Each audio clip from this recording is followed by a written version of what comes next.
Hi everyone, welcome back to my channel. My name is Carolina and today I'm going to be talking to you guys about an interesting topic. Can narcissism be cured? I do get asked this a couple times. I have been asked this a couple times.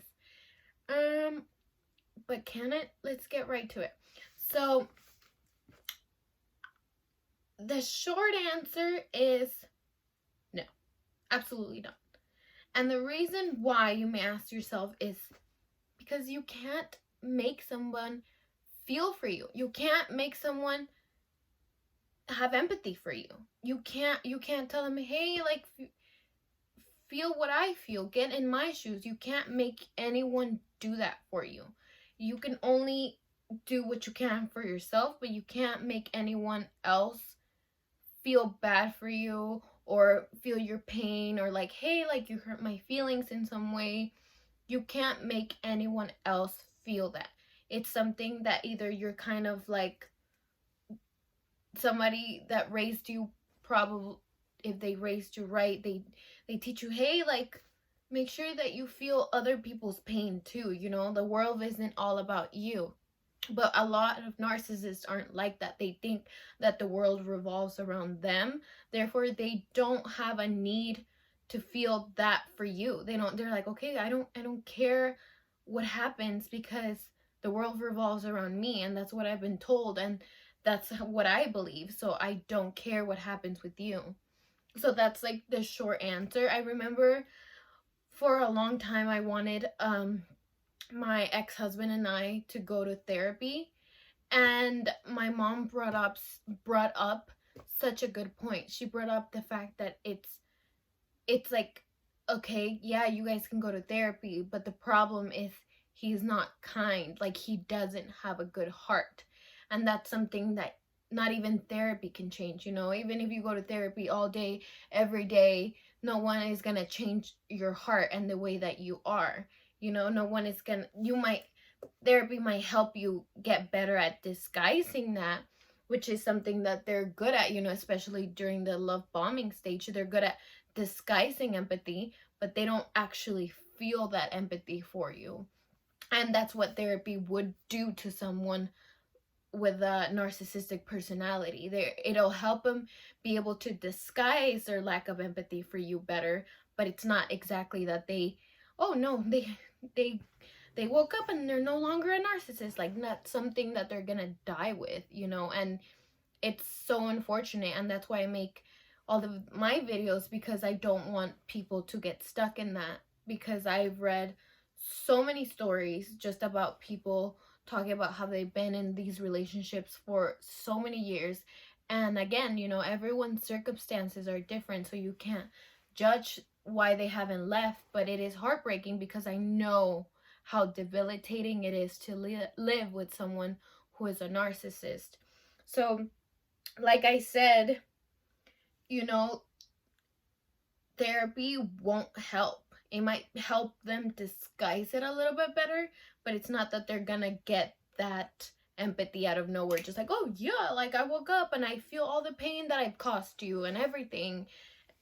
That unfortunately won't happen. And as much as we would want it to, I know that for my narcissist, he preyed upon that. He preyed upon the fact that I'm an empath. I feel for people, and I felt for him. He was a covert narcissist that I've talked about in other videos, but he was very good at playing the card of feel bad for me. He wasn't very good looking, so he was always telling me like, oh, Carolina, like, I know that you're gonna leave me for somebody else and blah blah blah. And I would always try to reaffirm that for him, that I wasn't going anywhere, that I was here for him. And he would prey upon that, over me feeling bad.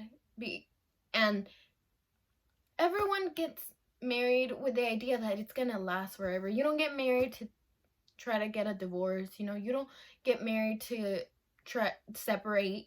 So I definitely wanted to make it work, and he preyed upon that the fact that I didn't want a failed marriage, and I let behavior that I shouldn't have for way longer than I should have, because I was scared to fail at my marriage. And I'm sure that that's how a lot of people feel when they are with a narcissist. They're just scared of someone else's judgment, or they're scared because they have a kid with this person, or their financial situation.